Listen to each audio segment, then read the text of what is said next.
চাকরিহারা শিক্ষক শিক্ষিকাদের জমায়েত পুরুলিয়ার শিক্ষা দপ্তরে। কলকাতা উচ্চ আদালতের নির্দেশে 2016 সালের এসএসসি নিয়োগের এসএলএসটি শিক্ষক গ্রুপ ডি কর্মীদের পুরো প্যানেল বাদ পড়তেই বিপাকে পুরুলিয়ার চাকরিহারা শিক্ষক শিক্ষিকারা। বুধবার পুরুলিয়া জেলা শিক্ষা দপ্তরের বাইরে চাকরিহারা শিক্ষক শিক্ষিকারা জমায়েত করে আগামী দিনে পরিকল্পনা নিয়ে আলোচনা করেন তারা।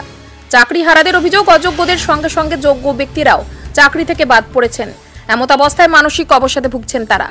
আদালতের এই নির্দেশ অমানবিক বলে দাবি তাদের। দেখুন, প্যানেলটা বাতিল হয়েছে, অযোগ্যদেরকে বাতিল করার কথা ছিল। সেখানে আমরা যারা যোগ্য প্রার্থী এখানে একত্রিত হয়েছি এবং আরও পশ্চিমবঙ্গ জুড়ে যে যোগ্য প্রার্থীরা রয়েছে তারাও সঙ্গে সঙ্গে প্যানেল ক্যান্সেল করার জন্য আমরাও বাতিল হয়ে গেলাম। এখন বিষয়টা তো যেটা হওয়া উচিত ছিল, অযোগ্যদেরকে বাতিল করে যোগ্যদেরকে আমাদেরকে ঠিকঠাক জায়গায় যেমন আমরা ছিলাম সেটাই রাখা উচিত ছিল। তো এটাতে আমরা মোটেও খুশি নয়। আগামী দিনে আমাদের জায়গাটাকে স্থির করতে হবে ঠিকঠাক, আমাদের যাতে চাকরিটা থাকে এবং সেই অনুযায়ী আমরা পরবর্তী স্টেপ নিতে চলেছি আর কি। আমরা পরবর্তী স্টেপ বলতে সুপ্রিম কোর্টে আমরা এটাতে আবার এসএলপি ফাইল করতে চলেছি। দেখুন, জেলায় মোট কতজন রয়েছে সেই এক্সাক্ট ফিগারটা এখনও আমাদের কাছে নেই। আমরা যে হোয়াটসঅ্যাপ গ্রুপ করেছি মোটামুটি 250 জনের মতো এখনও হয়ে গেছে, একটু বেশি।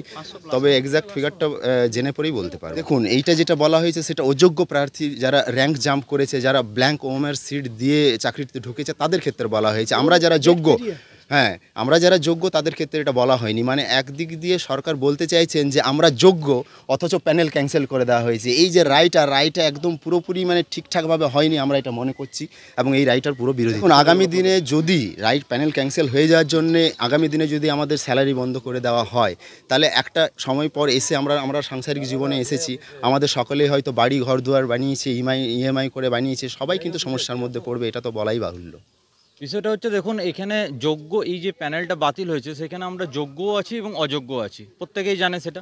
এখানে প্যানেলটা যে বাতিল হয়েছে এখানে শুধুমাত্র অযোগ্যদের, আমি মনে করি যে অযোগ্যদের বাতিল করা দরকার ছিল, কিন্তু সমস্ত যোগ্য ক্যান্ডিডেট, যেখানে 9-10-এর কথা বলি, যেখানে 8.50% মাত্র অযোগ্য প্রার্থী আছে, অথচ আমাদের গোটা প্যানেলটা বাতিল করা হলো। সেখানে 11-12-এ মাত্র 14% অযোগ্য প্রার্থী আছে, সেখানে গোটা প্যানেলটা বাতিল করা হলো। তাহলে বাকি আমরা যে 88% আছি, 9-10-এ 92%, তাদের সবাই কেন সাফারার হবে এটাতে?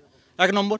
দ্বিতীয়ত, আমরা উকিলের যে হাইকোর্টের যে রায়, সেখানে বলা হয়েছে যে 5,000 জনের মতন অযোগ্য প্রার্থীকে আবার পুনরায় বেতন ফেরতের নির্দেশ দেওয়া হয়েছে। ঠিক আছে, তাহলে 5,000 জনকে নিশ্চয়ই ওরা ডিটেক্ট করতে পেরেছে যে তাদেরকেই টাকা ফেরতের নির্দেশ দিয়েছে। তাহলে সবাইকে কেন বাতিল করা হলো প্যানেলটা?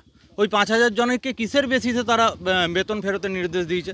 নিশ্চয়ই তাদের হাতে প্রমাণ আছে যে এই 5,000 জন ওমার সিট কারচুপি করেছে, কিছু করেছে। তাহলে ওই 5,000 জনেই বাতিল হওয়া দরকার ছিল, গোটা প্যানেল বাতিল করার কোনো দরকার ছিল না।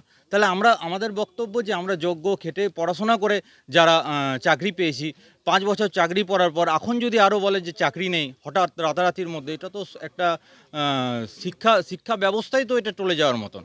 আজ যারা স্টুডেন্টরা কি মনে করছে, শিক্ষকদের যে সম্মান সেটা আজকে পথের ধুলোয় বসেছে।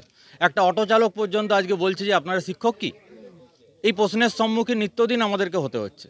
তাহলে সেটা সরকার এবং কোর্টের বিবেচনা করা অবশ্যই দরকার ছিল। এবং যে সরকার আমাদের আজ চাকরি দিয়েছে সেই সরকারও সেটা বিষয়টা, যারা অযোগ্য আছে তাদেরকে লিস্ট নিশ্চয়ই পাঠানো দরকার ছিল। যারা আমরা পড়াশোনা করে চাকরি পেয়েছি আজ তারা রাস্তায় দাঁড়িয়ে আছে, এটা কেন? এটা তো একটা গণতান্ত্রিক সরকারের পক্ষে কাম্য নয়।